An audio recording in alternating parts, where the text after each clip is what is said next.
ሶስተኛ ለምን አረከው ካልከኝ ሶስተኛ ያረኩበት ምክንያት ማለት ነው ስለማይችል ውጊያውን አይደለም። ካሊድ ኢብን አልዋሊድ ራሱ ንጉስ ወይም ደግሞ ሊደር አልነበረም ከላይ የሚያዙ ሰዎች። ሶስተኛ ያደረኩበት ምክንያት ሁሉንም ነገር ቢችልም ራሱን ችሎ መሪ አልሆነም። ከሱ በላይ መሪዎች ነበሩ። ጥሶ አልወጣም ያን ነገር በዛ ምክንያት ነው ምናምን ብሎ ያስቀምጣል። ስለሱ ምላሽ እንሰጥበታለን ወደ መጨረሻው አካባቢ። ካሊድ ኢብን አልዋሊድ የዓለማችን ብቸኛው ተሸንፎ የማያውቀው የተጋጠማቸውንም የትኛዎቹንም ጦሮች በህይወቱ አንዱንም ተሸንፎ አያውቅም። እንዴት ነው እዚህ ቦታ ላይ ሊደርስ የቻለው? የመጀመሪያው ካሊድ ኢብን አልዋሊድ በጣም ጠንካራ ኢማን ነበረው። በአላህ ላይ ፍጹም ተወኩል ነበረው። ይህን ኢማኑን ከሚያሳዩ አጋጣሚዎች መካከል አንዱ የሆነ ጊዜ ፐርሺያዎችን ሊጋጠም ሊፋለም በሄደበት እዛ አካባቢ ካምፕ አስቀምጠው ነበርና ምዕመናኑ ፈርተው ተርበትብተው ነበረ ወደሱ የመጡት። ፊታቸውን ሲመለከት ፍርሃት ምናምን አየባቸው። ምንድነው ያስፈራቸው አላቸው። ያው ህዝቡ ፈርቷል። ለምንድነው የፈራው ብሎ ጠይቃቸው። እኚህ ፐርሺያዎች በብዛት በምግቦች ላይና በመጠጦች ላይ መርዝ እያደረጉ ጠላቶቻቸውን ይገላሉ እና ህዝቡ ደግሞ እንዳይጠቃቀም ምግቦች መጠጦች እንዳይጠጣ ፈርቷል ብለው ይነግሩታል። ካሊድ ኢብን አልዋሊድ በዛን ሰዓት ምንድነው ያደረገው? እስኪ መርዙን ይዛችሁልኝ ነው አላቸው። ያን መርዝ ይዘውለት መጥቶ ሰጡት።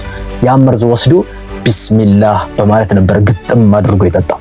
ራስ ምታት እንኳን አልተሰማውም፣ አይደለም ሊገለው ማለት ነው። እና ካሊድ ኢብን አልዋሊድ ይህን ሁሉ ጦር ሲያሸንፍ ማለት ነው ያለ ምንም ፍራቻ ተጓዘበት። የገጠመበት ትልቁ አቅሙ ኢማኑ ነበር። በአላህ ላይ ፍጹም ተወኩል ነበር። ከአላህ ውጪ የሚጎዳም የሚጠቅምም ነገር የለም።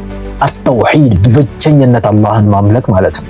ሁለተኛ ላይ የሚወራለት ደግሞ ጠንካራ በጣም የረቀቀ ስትራቴጂ ነበረው። በጦር ሜዳ ላይ የትክክለኛ ምድራዊ ሰበብን ማድረስ ነው የሚያሳየን። በጣም የረቀቀ ስትራቴጂዎችን ይጠቀም ነበር። ስቲል ነው አሁን አውሮፓውያን ለጦር ስትራቴጂያቸው የሱን የጦር ስትራቴጂ ያጠናሉ፣ ሪሰርች ያደርጋሉ። እና ሌላው የሚወራለት ፊዚካሊ በጣም ጠንካራ ነበር። ኤንድ ሜንታሊ ማለት በአእምሮውም በአካሉም በጣም ጠንካራ ነበር። አንድ ጦር ላይ ወደ 9-10 ሰይፍ ሰባብሮ ነበር የሚጨርሰው። ዛም እየቀማ ከዚህም እየቀማ እየተጣጠቀ እየሰባበረ ነበር የሚጨርሰው። እነዚህ ሶስት ነገሮች ናቸው ካሊድ ኢብን አልዋሊድን የዓለማችን ቁጥር 1 አሸናፊ መሪ ያደረጉት። ልጁ ወደ አስቀምጠው ራንክ ሲያደርግ መሪዎችን ካሊድ ኢብን አልዋሊድን ሶስተኛ ያደረገበት ምክንያት ራሱን የቻለ መሪ አልነበረም፣ ከሱ በላይ መሪዎች ነበሩ፣ በትዕዛዝ ነበር የሚሰራው ብለው ያስቀምጠውን አላህ Subhanahu Wa Ta'ala አንድ ያለው ቃል ስላለ ነው።